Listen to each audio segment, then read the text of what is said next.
Welcome back, folks, to the WP-Tonic show. This is episode 413. This is our Roundtable Friday show. We record this at 8:30 Pacific Standard Time every Friday. And you can join us live on our Facebook page, and you can watch the panel take the mickey out of me consistently. I know my place. I know where I am in this world. There we are. And we got a powerful panel, and I think I've rustled up some kind of interesting stories. And let's start off with my friend John Locke. John, would you like to introduce yourself to the listeners and viewers? John Locke, Lockdown Design and SEO. Right. Adrian, would you like to introduce yourself to the listeners and viewers? Hi, everyone. My name is Adrian. I am the CEO and founder of Groundhog, and we build marketing automation and sales tools as plugins for businesses that use WordPress. And I got your name right today, did I? You did, yes. Yeah, I'll get a star. And we got a great guest. We got Jason. Jason, would you like to introduce yourself to the listeners and viewers? Sure. Thank you for having me. My name is Jason, better known as Rez Online, rez.com, where I help developers and designers figure out their niche and build predictable income so that they can live the life of their own design. Sounds great to me. I fantasize about that every night before my cocoa and slippers. And we got Spence with us, Uncle Spence. Would you like to introduce yourself? Sure. Spencer Foreman from WPLaunchify.com, and we help people with marketing automation for their WordPress membership sites. And we got the Viking with us, Morten, who thinks everything and everybody is doomed. Would you like to introduce yourself, Morten, to the listeners and viewers? I'm Morten. I have opinions. Do you think we're still doomed, all of us? Yeah. All right, there we go. He's happy. So there we go. Before I go into my first story, folks, I want to talk about one of my great sponsors, and they've been with us for 2 years. They're going to be with us another year, and that's Kinsta Hosting. And what is Kinsta Hosting, you might ask? Well, they're one of the best WordPress hosting companies on the market at the present moment, in my opinion. And we host the WP-Tonic website with them for the past 2 years. Fantastic hosting. You get all the bells and whistles, staging site, one-click backup, the latest versions of PHP. You get the power of Google Cloud, and what you get is a fantastic UX design that's really easy to use yourself or for your clients.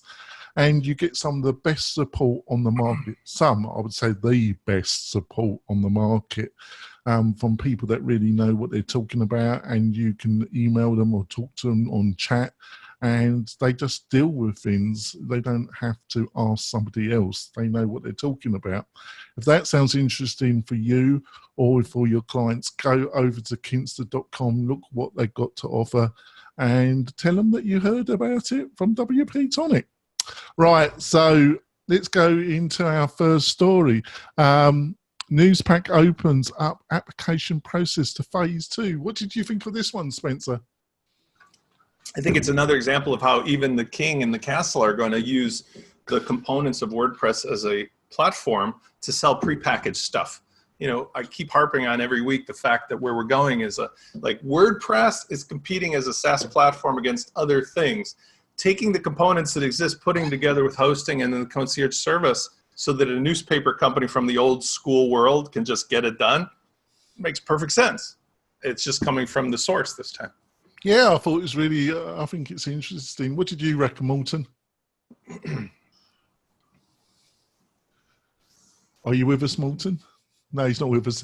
I'm just trying to find the mute button, unmute myself. So when they first announced Newspack, I was commenting on how this is just another step in the SaaSification of WordPress.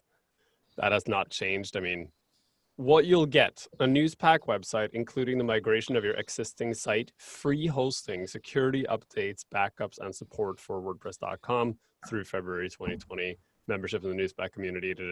Basically, this is another way for Automatic to migrate people, and in this case, small news organizations that are struggling, over to the Automatic platform for to solidify its dominance. I mean, there's nothing wrong with that inherently in pursuing other people. The problem is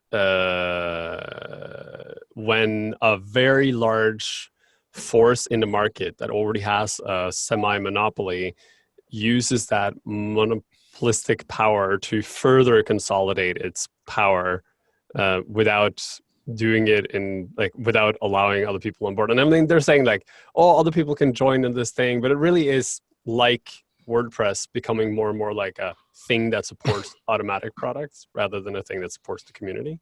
And if we look at this in connection with other things that are happening, you could imagine a future. I'm not saying this is happening, but you could imagine a future in which Automatic went public or Automatic got bought out by a company, and that company would then have control over not only WordPress.com but now all these other news sites, right? So there's some interesting mechanisms here. I would have loved to see this be an open source project instead of a commercial project that's targeting one company, but who knows? It's hard to say what this is because there's very little public information about it. As usual. What do you reckon, Jason?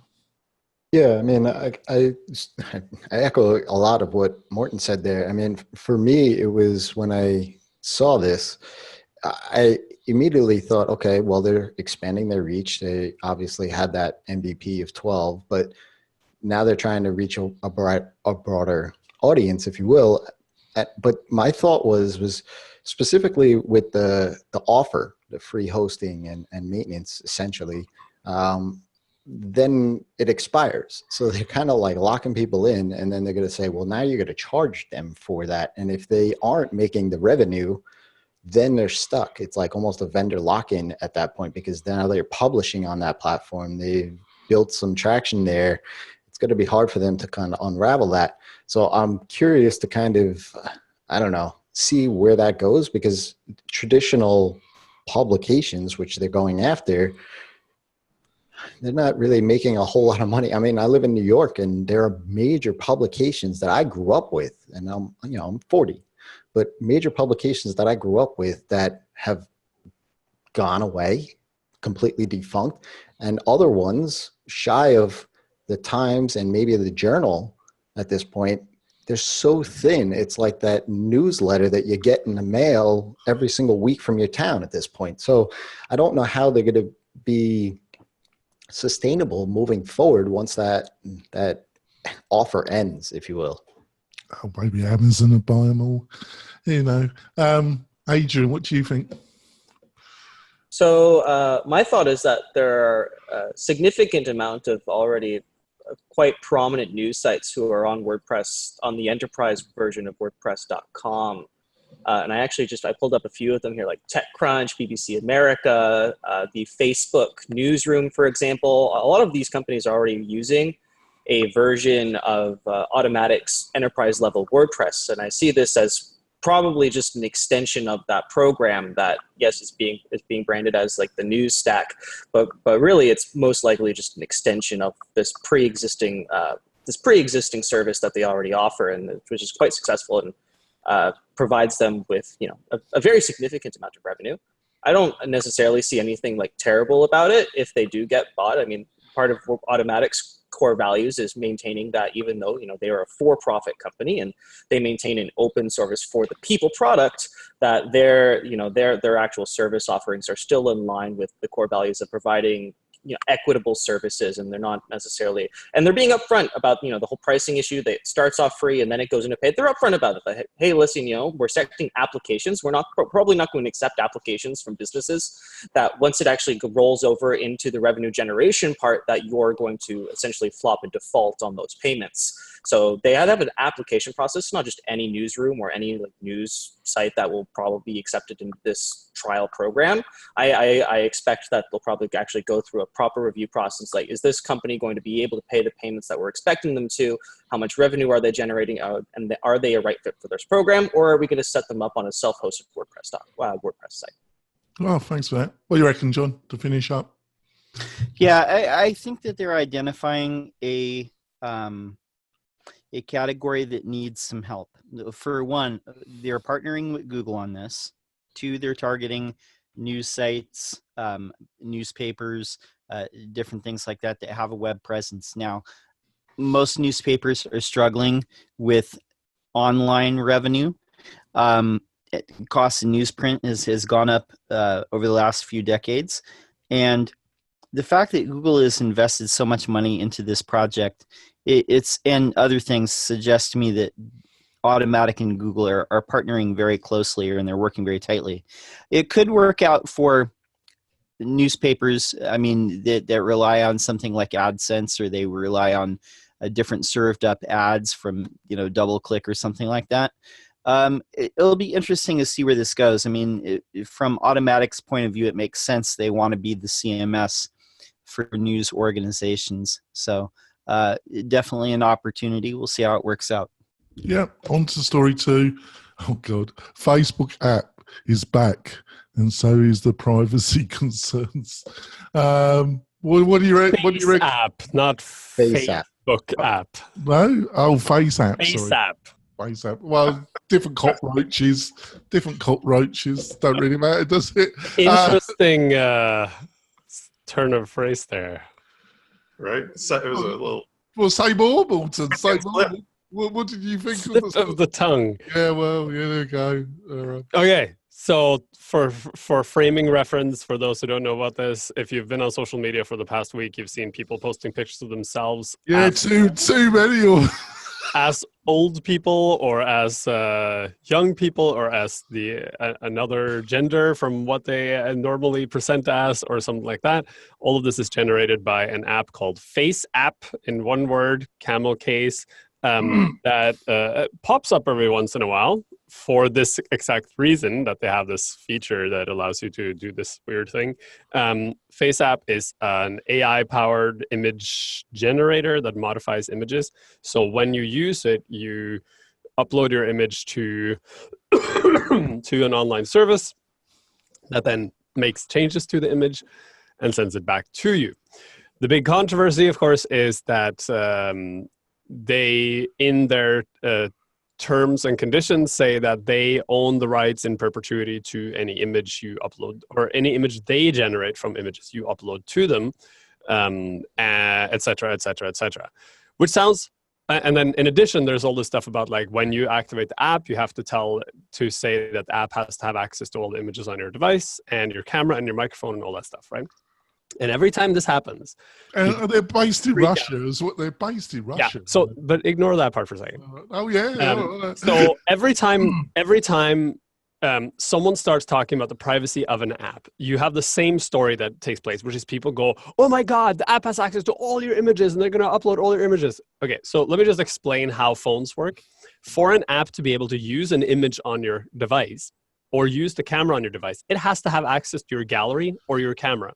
So this happened when Twitter's app came out. This happened when Facebook's app came out. This happened when every single app that does this come out. Is people say, "Oh my God, now this thing has access to all your images."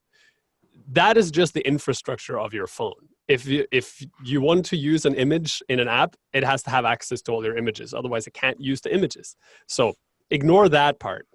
The fact that they take ownership of the images you upload is problematic. But guess what other apps do the same thing? Facebook, Twitter, any other social media app does the exact same thing. The only hedge that people have on this particular issue is that this app comes from Russia. Now, Mr. Putin. You can say what you want about Russia, but there are some issues in Russia, and only a few. Distrust the Russians over things. I love my coach. I love my coach. Outrage that's coming around this app and the total freak out has less to do with the actual concerns around this particular app than that people are more willing to freak out about the behavior of an app when it comes from Russia than the exact same behavior when it comes from other highly questionable sources, for example, the United States, which, unlike Russia, has a public policy of basically using biometric data to target people. So if you want to freak out about this, that's great. By all means do. Learn about how to protect your privacy online and all that kind of stuff. Just realize that you are complaining about some type of behavior that the platform you are complaining about it on is also doing. So this is a systemic problem in our entire online world, not just this particular app. The only thing with this app though is that in order to remove your data from there, you have to request it. And so that's the same with all the other apps too. That's GDPR. That's like anytime, if you want to try deleting your data off Facebook, it'll take you. Well, I can do that from Google. I could remove all my data from Google. After Google was taken to court over it. To begin with, it was understood, but I don't have to email them or reach out to them to do it. I can do it from their website. Yeah, after they were taken to court over it, right? And Norway is taking FaceApp to court for that exact reason. It was announced like yesterday or something like that, like the country. So that's again something that applies to every single app. Like I said, if you try to remove your data from Facebook, you'll run into the same problem. You haven't read the terms enough. It actually says you've got to fly to Russia and you've got to give them your right kidney to get your data back. Actually, sorry, Dave, I've been flippant there. Spencer, what did you think? I accept all that Morten says, and I'm in the same light, but I'll add a couple of twists on it. First of all, from a legal standpoint, I did find the terms of service were hilarious because for the first time, flying to Russia and have to give you. Well, to be completely fair about it, what I think is funny is that listen, I have legal background, right? I know there's a term called boilerplate. Nobody ever read any EULA or any terms of service anywhere. In fact, with Apple, it's so egregious that you're just scrolling down to get to the place where the button shows up, so you can just get past it. I'm still scrolling, actually. These guys remind me of Van Halen's Brown M&M and the Contract kind of a thing, because they put language in there that was clearly designed to put a smile on the face of anybody that bothered to read it, especially an attorney. Like, we can use your stuff to sell to some guys who can use it for some other stuff over by there, and then if you complain, we can go to your house and take your kids and blah, blah. It's funny because it's so obviously designed to say, hello, you're giving us your picture, and you'll never see it again, whatever we do. Sorry, Spencer. I'm sorry. I know a few Russians. They're not funny. Listen, they made what they say. There's nobody that could be that dumb, but there are. That when people have a Facebook account today, starting at Facebook, here's the simple rule. Morten touched on it. I'll add my own 2 cents. Don't put anything on Facebook that you don't think is gone the minute it's on Facebook. And then everything else is easy. That's why I only put pictures of myself from my adult, film industry days and not pictures of me today or my kids, because I know I look good in those shots. If you're putting up contemporary pictures of you or your kids and talking about your business and you hate your boss, you get what you deserve in 2019. And this is just another example of it, because Facebook is a cesspool like Blade Runner, the noodle market. Like, there's all kinds of crazy stuff going on. Everybody's out to get you. It's really surprising that anybody still gets worked up over it. But Morten said it best. I just think that this is hilarious because the St. Petersburg thing is a huge red herring, because where else does all your data go now anyway to die or to be used? There they go. There we are. Yes. And they want to be the world currency. Facebook, their ambition is unstoppable. Right. Just you would give them all your money. Adrian, what did you think of that one? Well, I suppose you're all for it. I downloaded it. I gave them my face. I looked like, after I put it through the aging generator, I looked a little bit like James May from Top Gear, the Grand Tour, the car enthusiast. So I wasn't exactly. I'm not going there. I'm not but I mean, yeah, like I echo the sentiments of pretty much what everybody else has said so far. Like, you're already giving.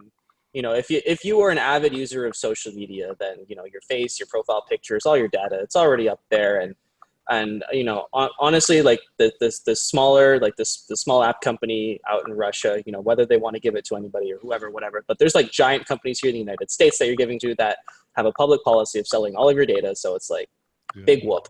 I suppose living in Canada, you would have that attitude. Sorry, John, what did you think of this one?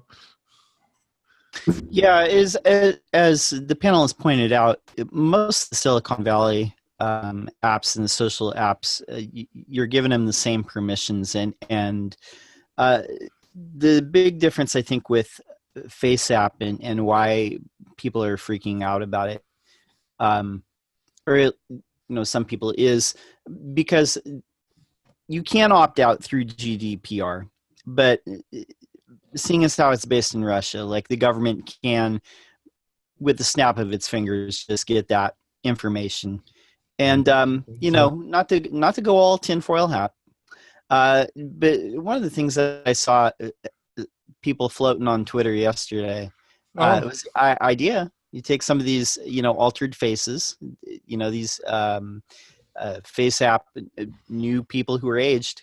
We can use these to create new avatars for profiles for the upcoming election in 2020. Exactly. Well, great. Yeah, thank you.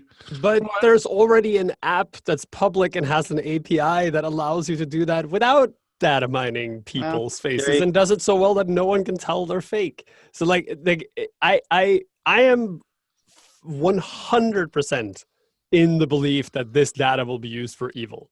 So will all data on the internet. And at this point, we've gotten to the point where there is no point freaking out over any one particular app that does something. The reason why people are freaking out about this is because a single data researcher wrote an article that basically says you can't trust this app because it does all these things, not realizing that every other app does the exact same thing. Then a bunch of journalists jumped on that because this is the hottest shit on the internet right now. A bunch of people started retweeting that stuff. Then every single news organization in the United States jumped on it. And then eventually all the real data security researchers are like, you're sharing this on Facebook. You do realize Facebook does this exact same thing, right? But no one shares that because that's not a fun story. And then like yesterday, people started actually rolling the story that, look, the only reason why this one is being attacked is because of where it comes from. But have you seen where the data from the other things come from? So I'm not an apologist for this at all. I'm just saying, if you want to be concerned about your privacy, you have to be concerned about your privacy for all the apps you use, not just this particular one. Because the end result of this is people are going to start saying, oh, if I just don't use this app, I'm safe. No, and I think you're correct there. Facebook and Twitter and Snapchat, all those things are equally just as insidious. So yeah, there you go. On to the next story. Yeah, on to the next story. How Yoast can become an attack vector for hackers and how to stop it. What did you think of this one, John? Yeah, so this one comes from an SEO in Dallas called Joe Youngblood, and his issue with this, and he reached out to Yoast before he published this article as well, is there's a lot of brute force attacks that happen in WordPress. WordPress is the most popular CMS, 34% of the web and all that. And a lot of these automated attacks are people get a username and then they try and brute force the password.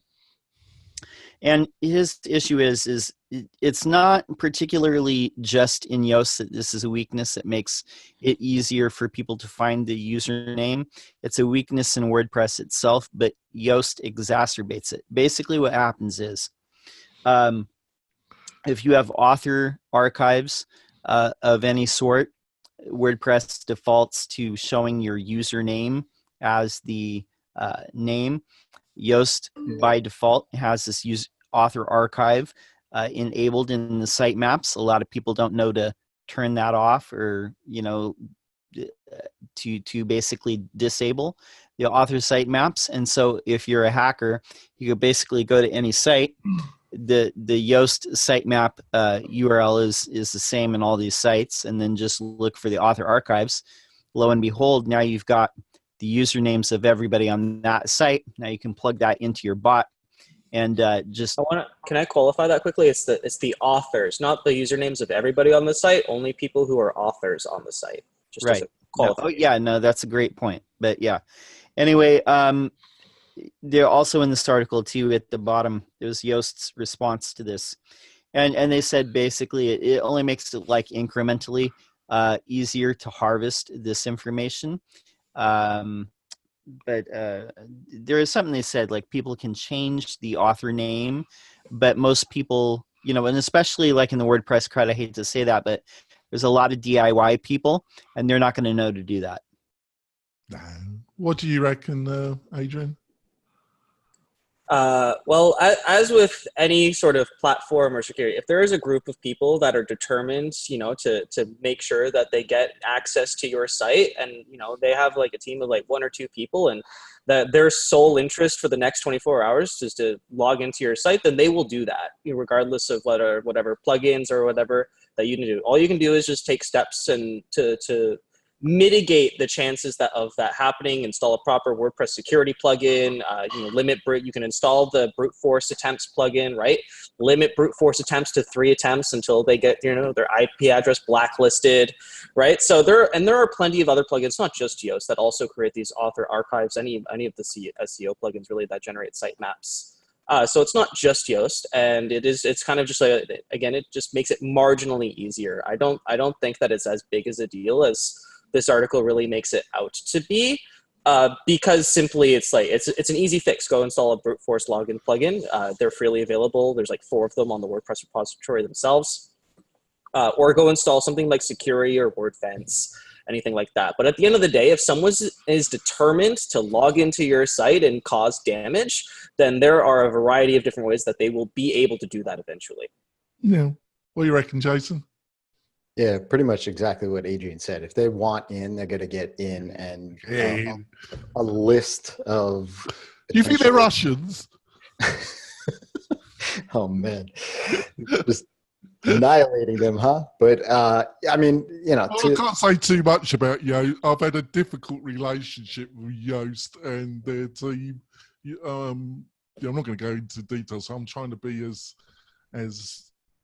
Just go in the WP-Tonic archives. You'll know what it's all about. You'll see a bit of history, put it that way. Sorry. Yeah, I mean, like what Adrian says, and there's nothing, I think it's just best practice when you run a site, and to echo what John said about the do-it-yourselfers, just have some common sense in regards to your education about running a site. And so if you don't know, then put some security, figure out, ask some questions, maybe hire somebody to do. I know a really good support company. Actually. Absolutely. Yeah, go ahead. And so, that's why I suggest it's just know what you're getting into. And while, yes, it may be marginally, improving the likelihood of somebody potentially gaining access to your website, if they want in, they're going to get in anyway, regardless of what you do. Like if your username is admin, it's like first choice for a brute force attack. Right? And if your password's password 123, right? And so it's the same thing. It's just use some best practices and common sense in these things. And if you don't know, then ask the question or do a Google search. Or if you're by yourself and you have no budget to hire somebody, just educate yourself a little bit more. And instead of blaming the actual software where it's not a bug, it's just the way that software is designed and built. It'd be so much better if you go to Drupal. There we go. Spencer, what did you think of Yoast's reply to this? Spencer, Uncle Spencer? I think you're more in danger of having a Yoast attack vector if you attend one of their live events and have a drink and the cameras are. I think that's a more dangerous aspect. But to be completely fair, not to duplicate anything, he said, this is the dumbest article ever. Not that Joe is dumb, but this article is dumb because... That's why I chose it. It came from me. Forgetting Sakuri and all the ways you can protect yourself, which you should anyway. Anybody who is an author on WordPress can be scraped just by scraping the goddamn site with the most basic tools, because the author shows up like Joe by Joe Youngblood. Oh, I wonder what his username is. It says it's Joe, and you can see it in the HTML. So this whole thing is like, what the hell are you guys wasting ink for? I mean, it's just dumb. So whatever. I passed on any other logical comments. The SEO beast has to be fed, doesn't it? Morten, what did you reckon? What Spencer said. This is just dumb. This is I remember I built a website for a bank some years ago. You did. And was it Russian? Within hours, someone was like, someone contacted the bank and said, oh my God, your site is extremely insecure. I'm able to log into all the stuff, know all the usernames, da, da, da, da, da. And the bank, like, of course, freaked out about it. And I said to them, sure, email him back and tell him that if he can hack into the site, you'll pay him like $10,000. And then, of course, nothing happened because WordPress, like Spencer said, exposes all usernames by default. So the premise of the article is nonsense. More importantly, not only is this a known issue that no one cares about because it isn't an issue, but the sitemap functionality that he's talking about is becoming part of core. So attacking Yoast over this is like a pointless gesture at this point because this exact functionality is now being built into WordPress core. Now, if you want to talk about issues around scraping on WordPress, the REST API is a much bigger problem because you can use the REST API to scrape the entire contents of a website very easily. But that's a side issue.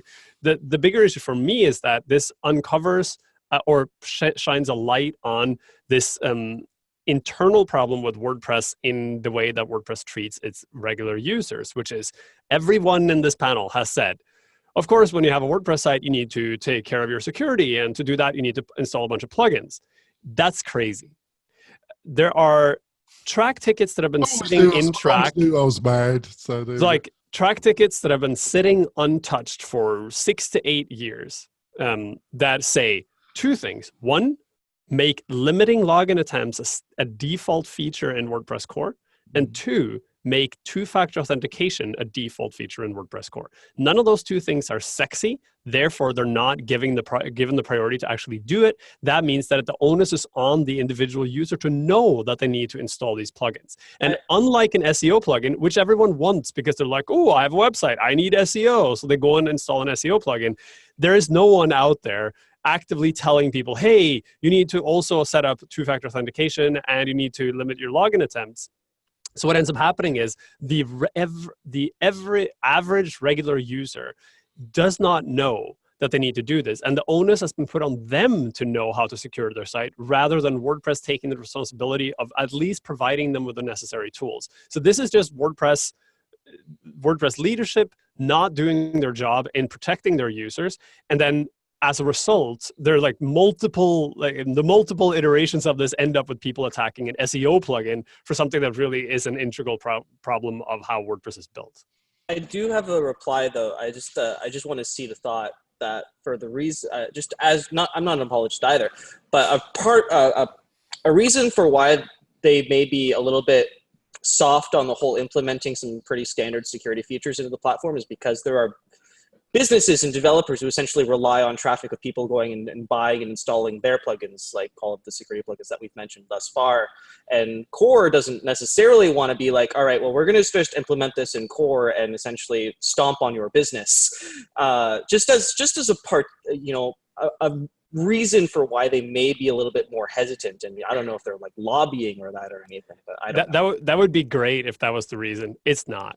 The reasons are, one reason is that they don't want to, quote, introduce extra barriers for users because they want to make WordPress as easy as possible. Like you can go read the tickets. People actually say that they don't want to do things like have 2FA on by default because then it'll be harder for people to use it. The other reason is quite literally no one is willing to take the time to do this. There's several projects that have been started up and the volunteers that volunteer their time to build this just go, oh, look, squirrel, and then they just run off to other things. And the problem is that the companies that fund WordPress development almost across the board are investing all their money in new shiny stuff because it's what they can brag about. So instead of actually focusing on maintenance and security and things like that, they end up focusing on new shiny crap that no one really needs. And occasionally you'll have people that, sit down and do the hard work of solving problems like this, like Andre, who's been spending the past 2 years fixing how WordPress handles dates. The problem is when a single developer works on that, they then need a proponent to actually push that in. So even if the work is completed, it might take years before it gets implemented. And because it was worked on in a silo, people will be like, no, by default, we're going to assume that this is wrong and we're going to have to redo all the work just to make sure that it's working correctly. So there's a structural problem in WordPress leadership that has led to us not solving this problem. And this conversation we're having now is like a secondary consequence of irresponsible decision-making around security in WordPress. That is now leading to people blaming SEO plugins for something that isn't a problem. Well, you're forgetting you just need to put it in Jetpack and it all goes away, doesn't it? So we're going to go for our break, folks. We'll be back in a few moments. There you go. We're coming back, folks. If you've got any problems with your website, put Jetpack in. There we go. That's what you're supposed to do. I've been sarcastic. That is my purpose. On to the next. Oh, God, another one. Elon Musk unveils, was it Neuralink's plans for brain reading threads and robots to insert them. So, I don't know. Jason, what did you think of this one? I don't know. I guess along. You didn't expect to be talking about this on a WordPress thing, did you? No.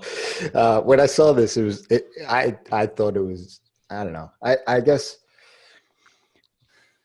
in the midst of I guess where his mind is, I guess this is something that, I don't know, it's in the future. I feel like when I was reading this article, all I could think about was Jarvis from Iron Man. Right. And so like where he's just looking around on a screen and he's thinking about or talking to the screen and like things are just happening. And so for me, and this is a little bit of a sarcastic thing that I was thinking about as I was reading is as a developer, I have many windows and screens open all the time. And there are times where I'll just look at another window and want to switch to that window and start typing and realize I'm still back in the code editor. So I've always said to myself, I want eye recognition from my camera to be able to know what tab I'm looking at so that I don't have to hit Command Tab. And so I thought, well, maybe this is the precursor to that. So to take a page out of Jonathan, you know, obviously a bit sarcastic, but for me, never, Jason, never. But for me, you know, if it benefits the greater good of humanity and allows the capability of people that have limited capability, then I'm all for it. I definitely need it then, don't I, Jason? So yeah, I mean, that's kind of how I took it. Yeah, I don't know what to make of it outside of that. I mean, for me, it was a lot of, I guess, science fiction to me. And I don't know how. I'd be interested to see how it advances further. You know, obviously they mentioned some things that is happening now in that space, but how it advances further, how it goes through FDA and all the rest of it. I mean, for me, that's kind of where I feel like, okay, that the buck is already stopped at this point. Yeah. Well, when you get to my age, Jason, anything that can help you, you're for it. So, well, Uncle Spencer, what did you think? I suppose, you know, you're robot man, which you are. I suppose you're all for it, like me. Well, I think there's three parts that I can address very simply. The first part is from the standpoint of the mechanics, this is the first step because it's a mechanical thing, but there's no way in God's green earth that the later version of this are going to require them to put threads in your brain, because the lawyers will take care of that, because one of those little things breaks off and then the whole process is done. I see a Geordie LaForge from Star Trek Next Generation headband thing that will interface with your brain efficiently. Step two. You take those crazy ass dogs from Boston Dynamics that can open doors and steal your children, and you put a brain interface on, and now you've got where this is going, which is step three. We're doomed. This is the antidote or the accelerator to our impending doom between humans as a biological entity and AI, because the only way to fight the Terminators will be to have a Terminator body that you control yourself through your own mind interface. And the only reason of your biological being existing at some point will be maybe different or limited in the future that I see, even a happy future, let alone a dystopian. So whereas it starts today to be a little bit like, you know, Luke gets a new hand after they tear it off, it can move very quickly into, we're all fighting virtual wars, like sitting inside of our pod somewhere with mechanical bodies doing all the lovemaking and war making. So whichever way it swings, this one is going to be hard to put back in the bottle, but it could also be, in my mind's eye, a sort of a counterbalance to the, AI just physically taking over the world without humans. The humans are going to have their own mechanical robots to fight back or something. I just think things are getting more. And by the way, WordPress 10.1 will be using a brain interface instead. Well, I don't really see what the difference. If you have a computer, it's a device that enhances your ability. If you have a phone, a smartphone in your hand, it's a device. Four wheels in a car, a motor vehicle is a device. So you have a device that enables you to integrate with things more easier. I don't see any problem. Absolutely. First step, that's how it goes. And I've talked about this in a million shows. I don't anticipate we'll be talking about pixels on your responsive screen anymore in a couple of years. It will be talking to my girlfriends over here. I have your virtual. Or it'll be thinking about what to do next, and your thoughts will go to the person in the room or to the robot or to the mechanical arm that takes care of you. Whatever it is, we're moving in this direction for both the business purposes and the personal purposes. But the sociological problems that come along with it are obviously... Yeah. Well, I'm going to go on to another panelist that thinks this is a terrible idea. Morten, I've got the feeling you remarked on Twitter that you thought this was a terrible idea. Yeah, this is a long time coming. I mean, science fiction has been writing about how bad of an idea this is for 100 years now. And all the scientists that have been looking at neural linking and stuff like this basically come out with the same conclusion, that this is one of those tread carefully territories, because the second we do this in a way that allows a computer to put information into your brain, you are now creating a direct pathway to controlling people. And I mean, all the research around this, if you actually go look at it, is super disturbing, because the research around it has been basically putting electrodes into the heads of mice or cockroaches or rats or other animals, and then see if you can control them. Literally radio-controlled animals to do what you want, right? For military purposes. That's where this technology comes from. And the references that they're using, where they're talking about these neural links that they've used to help people with accessibility issues, so that like when they are immobilized due to some reason, they can use their brains to control mice on computers or cursors on computers or whatever. Those are good examples of positive uses of this technology. However, the negative uses of this technology are far more extensive than the positive ones. And it's funny because Americans in particular are really paranoid about this idea of mind control.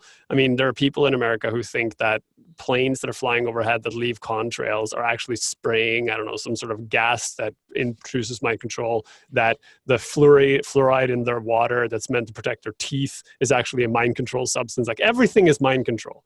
And then a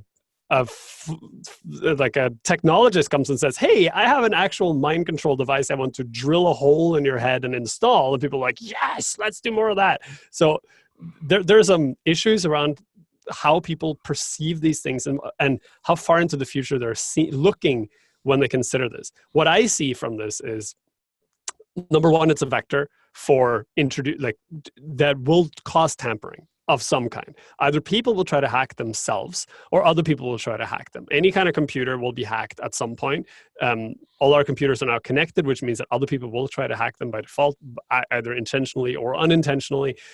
This will just provide a vector to introduce computer viruses and adware into people's brains. Number two, I'm not sure we want this. Like this idea of having a neural interface to a computer is appealing on the cover, but if you actually go read the book, it's not so appealing, because it introduces all these very challenging elements about understanding how things work and how brains work. Number three, I don't think this is possible. I mean, it's possible to do things like basically you put on a helmet, and you can do this right now. You can go to a research lab and you can try this. So they'll put a bunch of electrodes on your head, and then you can sit there and think for a very long time. And then eventually the electrode will pick up that when you think about like the color blue, something happens up here. And then the computer will associate the color blue with moving the button to the left, right? The problem is if you put that neural link on a bunch of different people, what it'll pick up from the same location is different. So the brains of individuals are unique in that they use different parts of the brain to do different things. There is no global map of like, this is exactly how the brain works, which means individual people's brains work differently. And what individual people's brains associate with a specific action change depending on the people. So doing things like memory storage will likely never happen because we don't understand how memory is stored in brains because it's all done differently for each individual brain.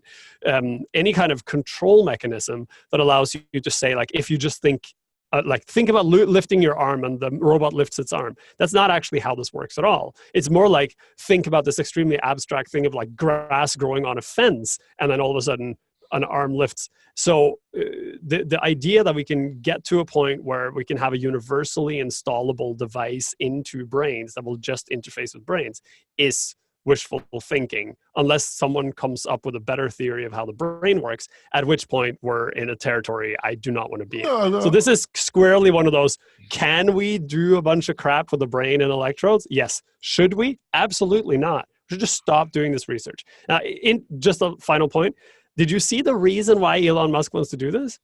He says that if we don't do this and basically augment our brains to make ourselves more intelligent, AI will take over. So the argument he has is research has already run amok. Computers are going to take over the world. So we have to become computers to beat the computers at their own game. And then they're like, well, why don't you just stop doing the AI shit? And then this isn't the problem. We don't have to hack our brains. Oh, you never do that. That's too nice. All right. That's not how any of the military guys think or do with the governments. The history is always they have to get to a Cold War situation. And that's what he's referring to, in my opinion. It's the Cold War is mutually assured destruction. We have robots controlled by our brains to fight off the AI's robots that they built for themselves. That's where it's all going. I mean, No, it's all fun and games, isn't it? Adrian, what did you think? The You look bored. future is now. I'm not boring you, Adrian. No, the future is now, and I am appreciative of the fact that there are people out there in the world doing research that's way above my pay grade. I don't.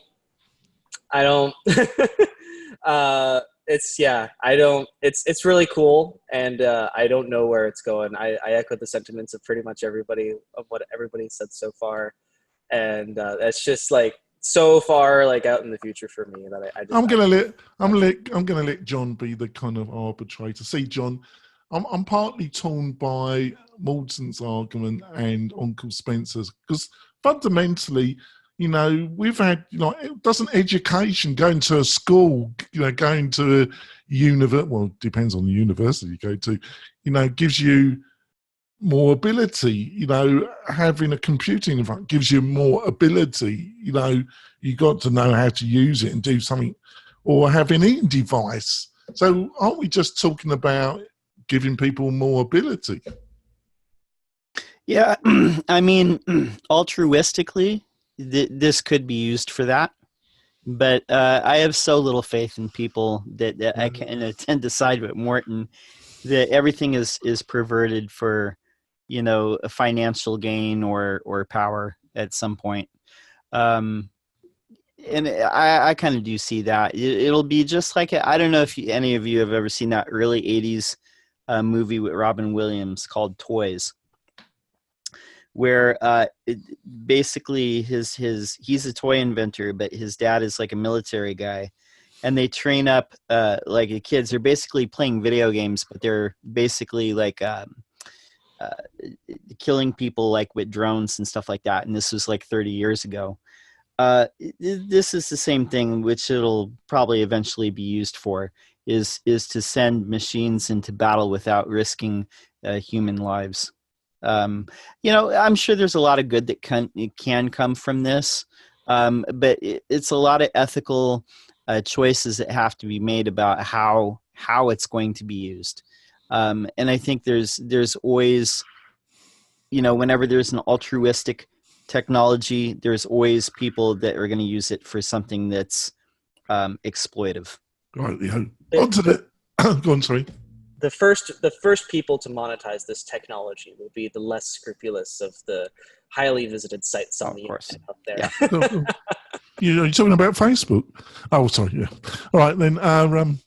On to the last and final. We've got time. Yeah, let's go and then we do our the Lost Frontier. It sounds like something out of Star Trek, and actually Adrian was hoping it was.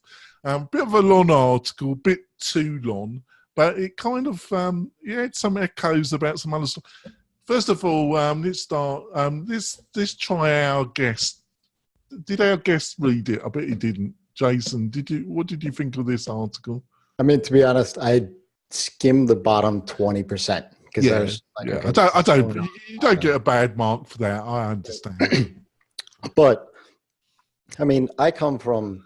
It was difficult for me to read because I'm not in that space. I'm on the complete other side. Like I have home automation. I have all of these things and I live just outside of New York City. And so for me, like a real populous area to put myself in that space, it's weird. But for me, it brought like I took some things away from that article that, you know, like even though that the internet allows us to, you know, connect with people across the planet in a nice way, there's still spots on this planet that are so sparse and vast and everything else that people can go still off the grid. And so for me, that was kind of refreshing in a way where, you know, like case in point, Nathan Barry and a whole bunch of other people, I mean, he's starting to unfold this silver mine town, right? They purchased this plot of land, and you know, they're kind of resurrecting that town. And you know, I had a conversation with him when he was here in New York, and I asked him a lot about it, like, you know, what is it? Like, how did you find this? And I didn't even know this could be possible, and those sort of things. And he kind of said, yeah, there's plenty of space out west where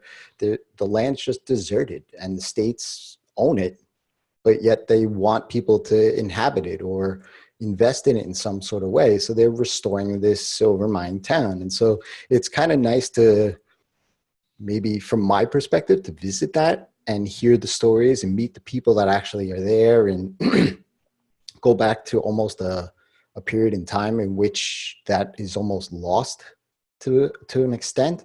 But for me, as who I am and where I'm at mindset wise, I mean, like, you know, outside of my kid loving the fact that he could just run around and get dirty and learn, you know, from a different time period, you know, it's not as something that I'm appealed to, I guess, is really what it comes down to. I suppose it kind of appealed to me, Jason, because I live in Nevada, and I live in northern Nevada near Lake Tahoe. But if you go down Route 50, there's just emptiness.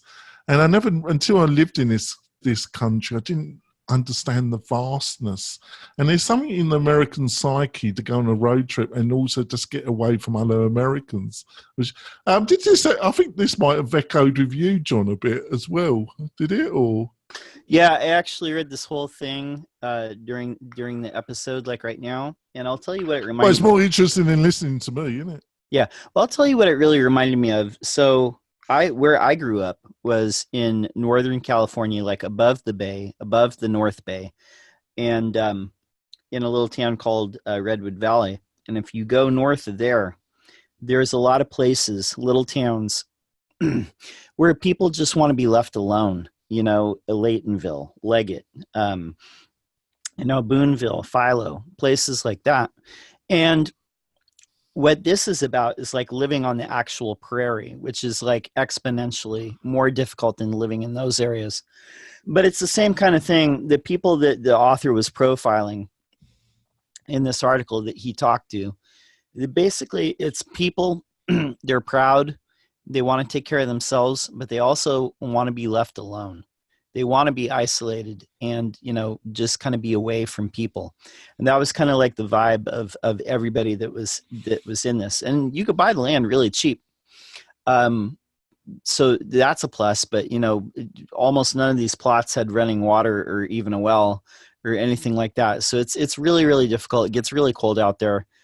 So these are people that really just want to be isolated. So it really did resonate with me in a lot of levels. So. Well, it's also the kind of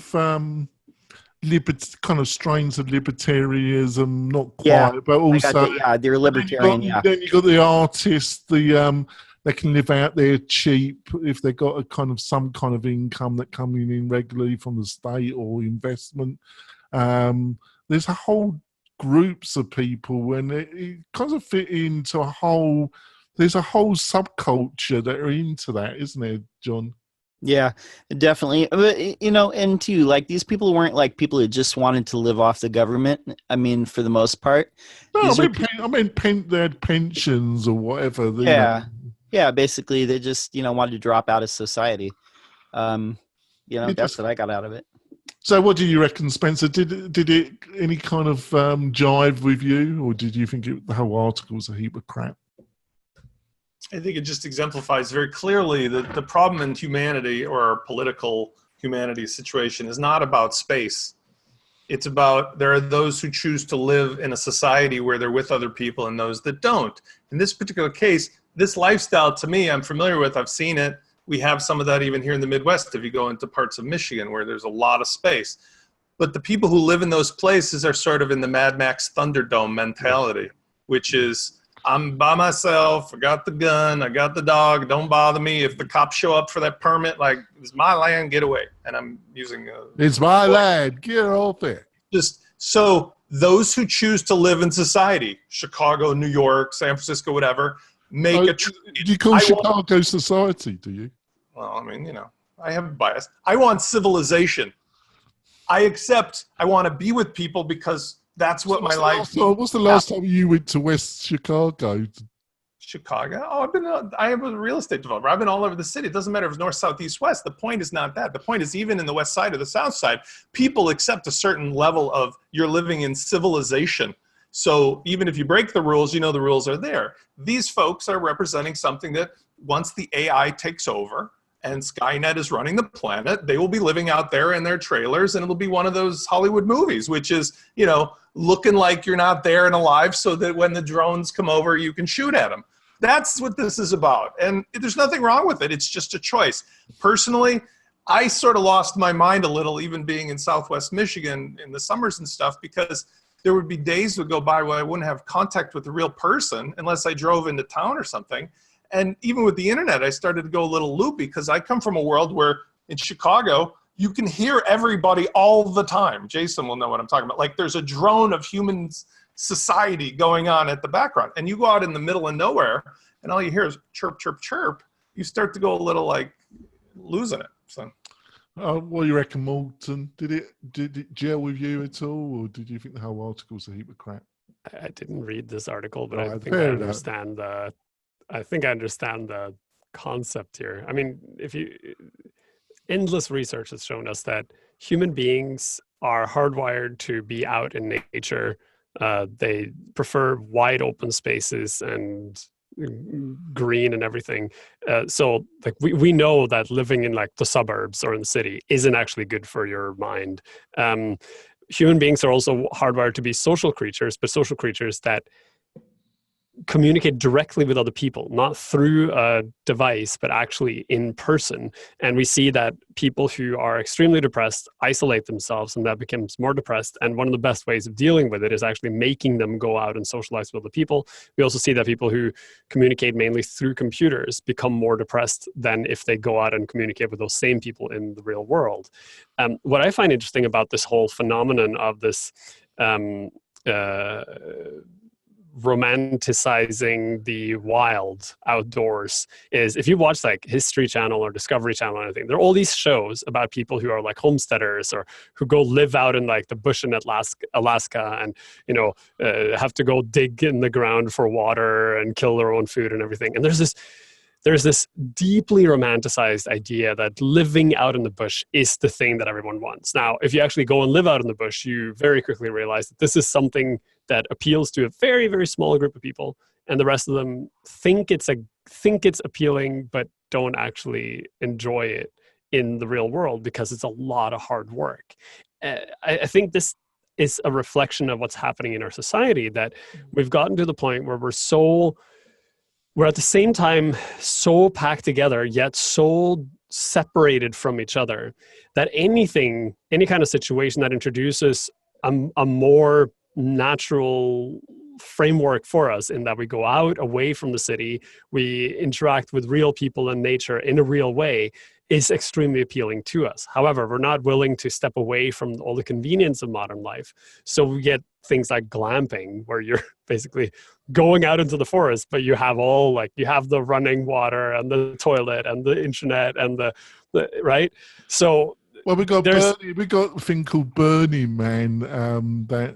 It's the moment coming up where we have over 50,000 plus, but it's been totally taken over by the digitality of San Francisco, and they turn up with these enormous campers with everything to live 3-4 days in the desert and romp around naked. So if you want to play social anthropologist or anything like this is a symptom of the romanticizing of the world that our foreparents desperately wanted to get out of. Right? Yeah, it's got a little bit. I mean, when you have people who are like, "Let's go gold mining in Alaska," it's like, what? No, that was like people who had absolutely no money and were so destitute that they had nowhere else to go. They went and gold mined in Alaska. That is not a viable thing. When you watch these shows, you're like, Jesus Christ, what are you doing? Like, you're basically trying to find the scraps of the other people who ruined their lives trying to find scraps of gold as a way of life, instead of trying to figure out what is wrong with society that puts you in a situation where this is your only option.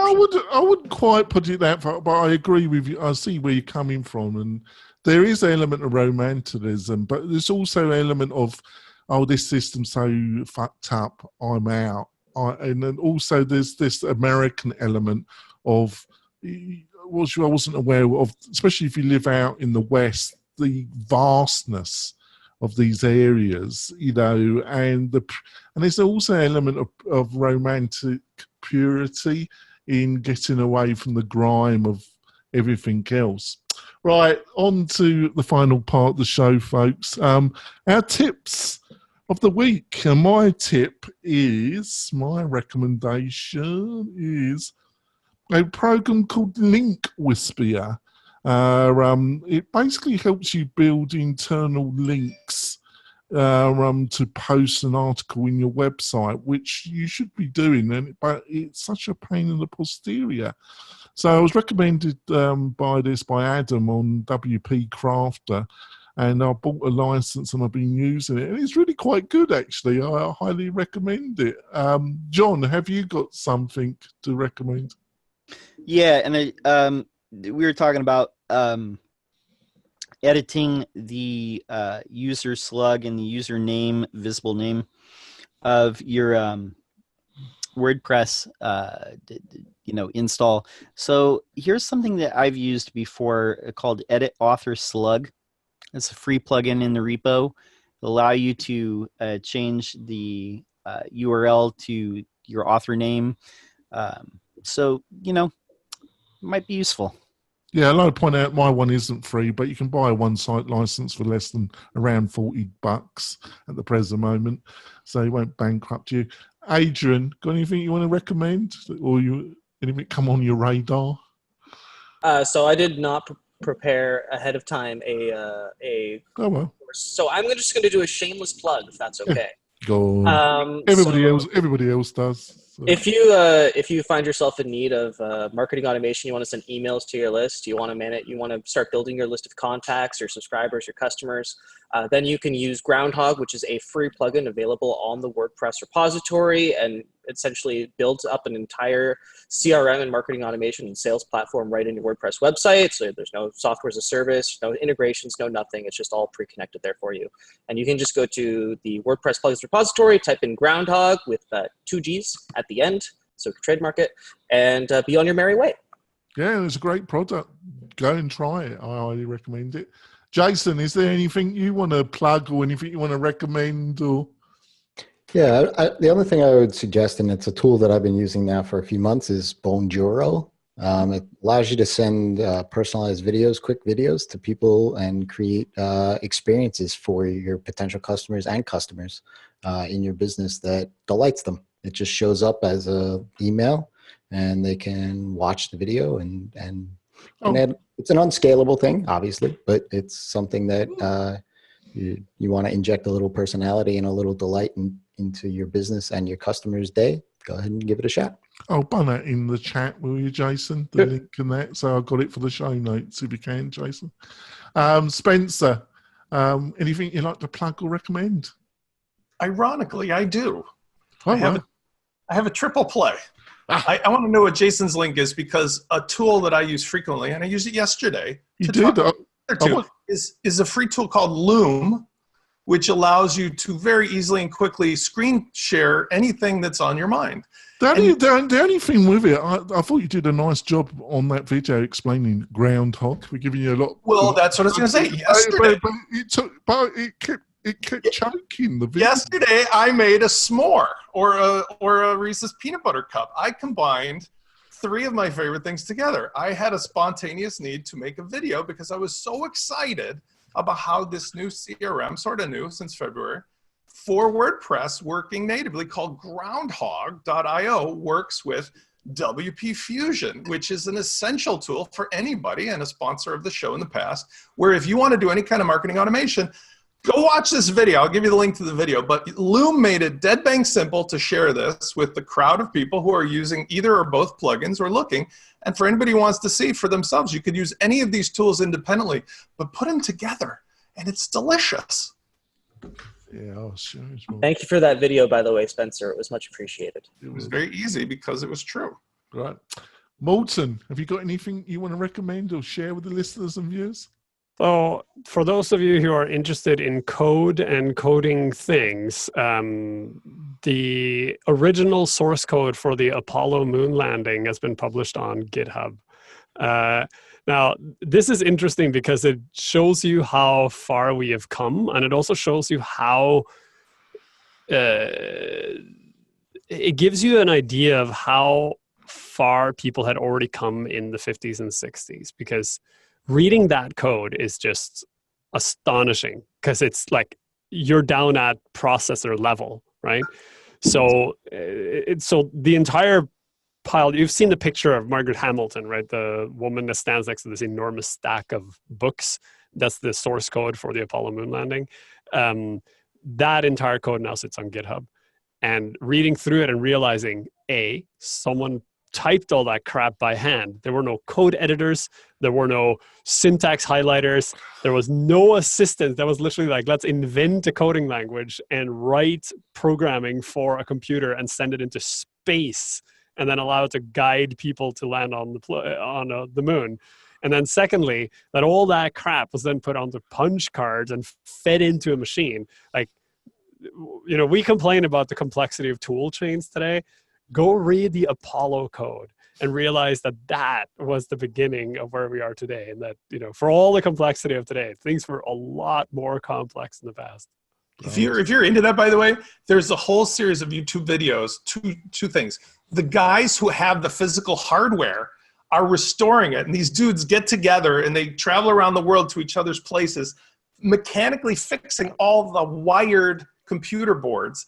Then there's another girl who talks about the literal things that went right and wrong, including like with the first moon landing where they had to go into manual mode, but there was a piece of code that was written to particularly allow this thing to reset itself within and it's like you get into this world where you're like, holy shit, what is everybody complaining about today? Because like it's like a 2-bit computer, hand wired, got those guys over 200 and something thousand miles away. Well, it's fascinating too, because you realize when they flew to the moon, they didn't know if they could actually land. Like they were like, we don't know what the surface of the moon is. It could be like basically an ocean of dust. So when you land, it just goes like quicksand, right? So and they didn't know if it would actually work. They'd never actually the whole thing is such a leap of faith.